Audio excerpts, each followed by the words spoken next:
오늘 말씀은 누가복음 4장 1절로부터 13절까지 말씀입니다. 함께 읽겠습니다. 예수께서 성령의 충만함을 입어 요단강에서 돌아오사 광야에서 40일 동안 성령에게 이끌리시며 마귀에게 시험을 받으시더라.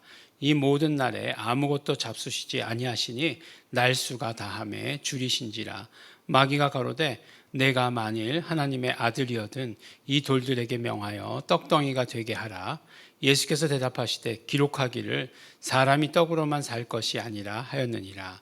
마귀가 또 예수를 이끌고 올라가서 순식간에 천하만국을 보이며 가로되 이 모든 권세와 그 영광을 내가 네게 주리라.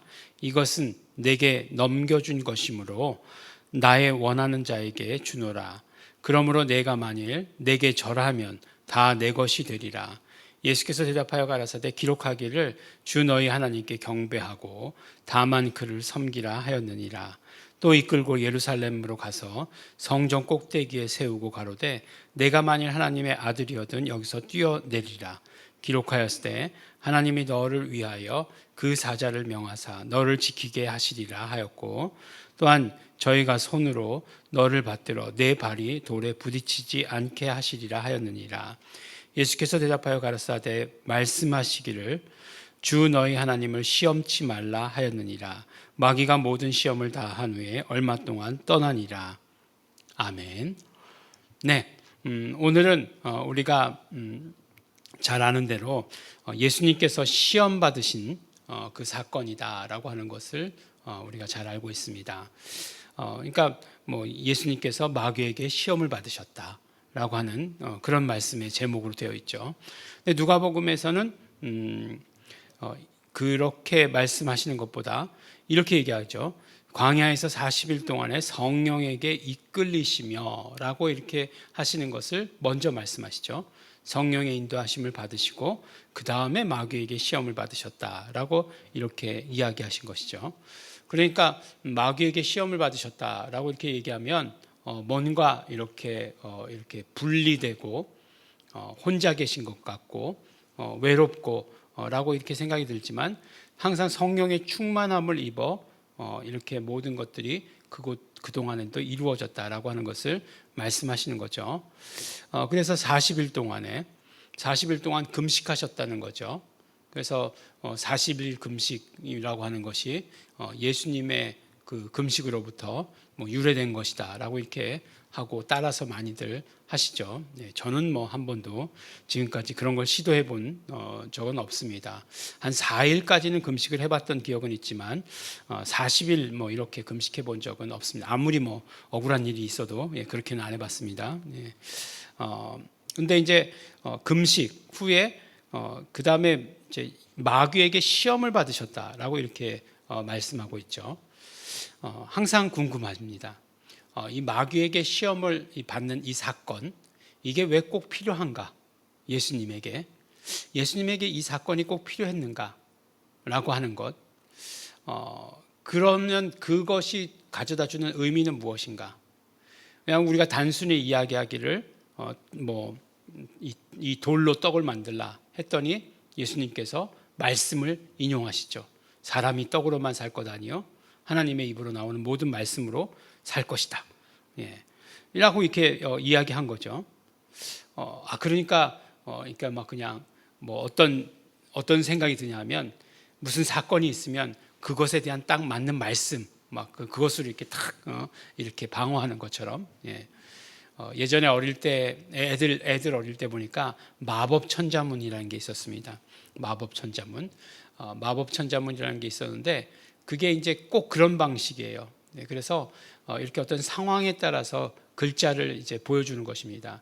이제 불화가 있으면 불화를 막기 위해서 어떻게 하냐? 그냥 쫙 물수 딱 이렇게 해가지고 불화 물수 이렇게 해가지고 그 두 글자를 가르쳐 주는 거예요. 근데 이게 예수님 말씀이 꼭 그런 건가요? 마귀가 시험을 하는 그런 어떤 상황이 있으면 그것에 꼭 맞는 말씀이 있어서 그 말씀으로 물러가라 이렇게 막으시는 그런 것일까요? 그런 건가? 너무나 이렇게 그냥 딱 맞는 말씀이니까. 근데 사실 이 모든 말씀들이 다 어디에 나오는 말씀들이죠? 신명기에 나오는 말씀들이에요. 신명기에서 이제 모세가, 신명기라고 하는 것은 모세가 이스라엘 백성들에게 하나님의 말씀을 대언한 것 아니겠습니까? 당부하고 부탁하고 그렇게 하는 것이죠. 근데 이들이 이제 결국에는 했던 그런 모든 말 가운데에서 가장 중요한 어떤 그 핵심이 되는 것은 광야 생활이죠. 광야 생활. 이스라엘의 광야 생활. 광야 40년이죠. 광야 40년 동안에 있었던 일을 회고하면서 했던 이야기가 예수님께서 인용하신 말씀이에요. 사람이 떡으로만 사는 것이 아니요 여호와의 입으로 나오는 모든 말씀으로 사는 것을 알게 하기 위해서 만나를 주셨다는 거잖아요. 예. 그러니까 그 말씀을 인용한 것하고 40일 굶주리신 예수님께 돌로 떡을 만들어라라고 하는 것하고가 뭐 결코 이렇게 뭐 딱 맞는다라고 이렇게 보기는 또 어렵다는 거죠. 예. 그 다음에 말씀이 뭐예요? 천하만국을 이제 보여주는 거죠. 그리고 뭐라고 얘기하느냐면 이 천하만국의 모든 영광은 내 것이다라고 마귀가 얘기해요. 예. 근데 보면 요한복음에서도 보면 마귀를 뭐라고 얘기하고 있어요? 세상 임금이라고 얘기했으니까 결과적으로는 이 세상은 이 코스모스라고 하는 이 영역은 마귀에게 속한 것임에 틀림이 없는 거죠. 예. 주신 것이죠. 인정하시고 계시는 것이죠.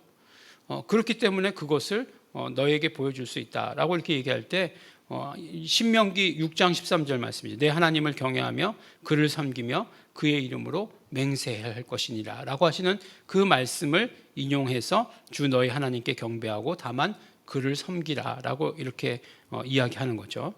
마지막이 뭡니까? 뛰어내리라는 것 아니겠어요? 뛰어내리라 라고 이렇게 이야기하고 있어요.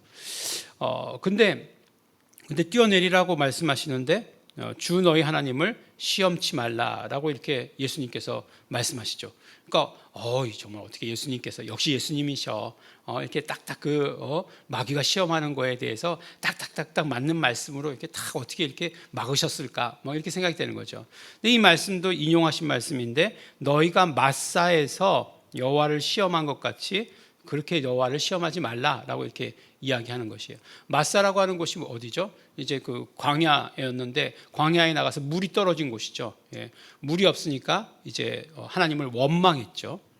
근데 이 하나님의 원망의 그 가장 핵심은 무엇이었냐면 그냥 단순히 물이 없어요라고 하는 원망이지만 그 밑에 깔린 생각은 뭐냐면 지금 하나님께서 우리와 함께 하시는 거 맞아? 라고 하는 그런 의심이었죠. 그걸 가지고 이제 모세에게 들이댄 거죠.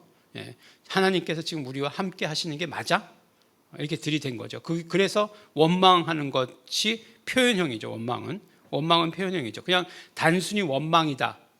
그래서 마사에서 하나님을 시험했다라고 하는 것은 아니죠. 하나님께서 지금 함께 하시냐, 함께 하시지 않느냐라고 이렇게 이야기하신 것이죠. 그러니까 결국은 이 시험들을 보면 가장 근본적으로 뭐라고 얘기하고 있냐면 하나님의 아들이어든 이라고 하는 것이 전제예요. 예. 하나님의 아들이어든 돌로 떡을 만들라. 하나님의 아들이어든 내게 절하라. 하나님의 아들이어든 그 다음에 뛰어내리라 라고 이렇게 이야기하는 것이죠.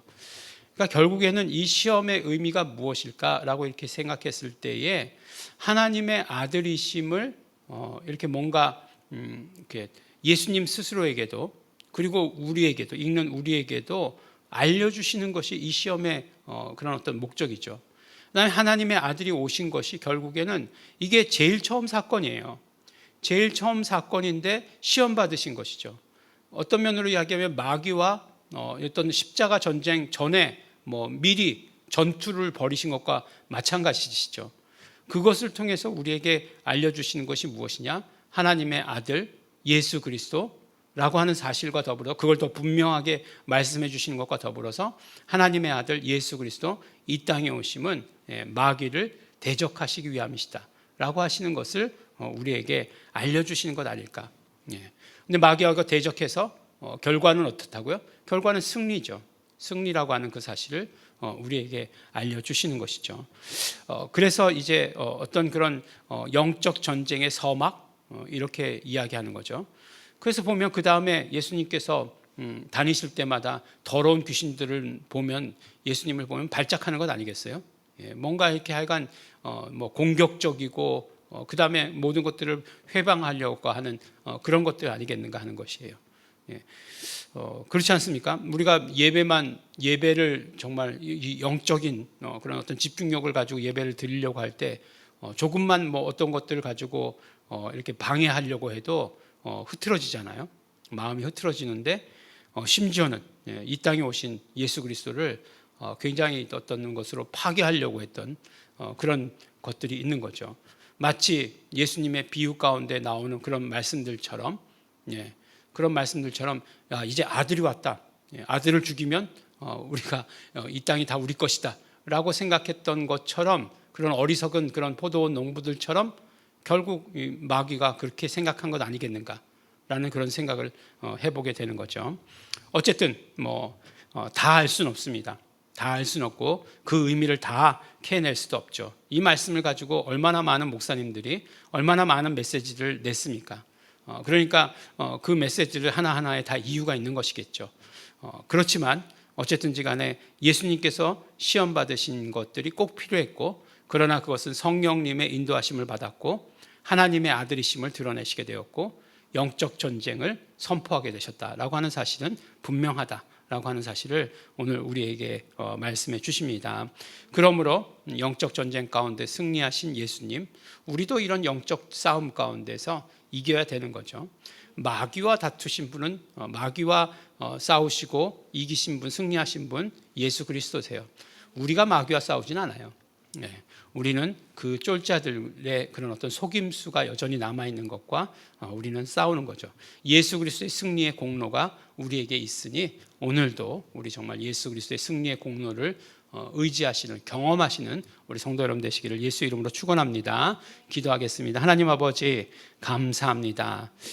우리의 매일매일의 삶이 영적 전쟁인 것을 우리 너무나 잘 알고 있습니다. 이 영적 전쟁 가운데 승리하게 하여 주시옵소서. 예수 이름으로 언제나 우리를 지켜주시고 보존하여 주시옵소서. 감사드립니다. 예수님 이름으로 기도드렸습니다. 아멘. 그러므로 우리는 예수 이름으로 이 영적 전쟁 가운데서 언제나 승리하기를 원하고 예수님의 그 승리의 공로를 가지면서 살기를 원합니다. 성령님 기억나게 하여 주시옵시고 보증하여 주시옵시고 함께하여 주시옵소서. 다 같이 통성으로 기도하시겠습니다.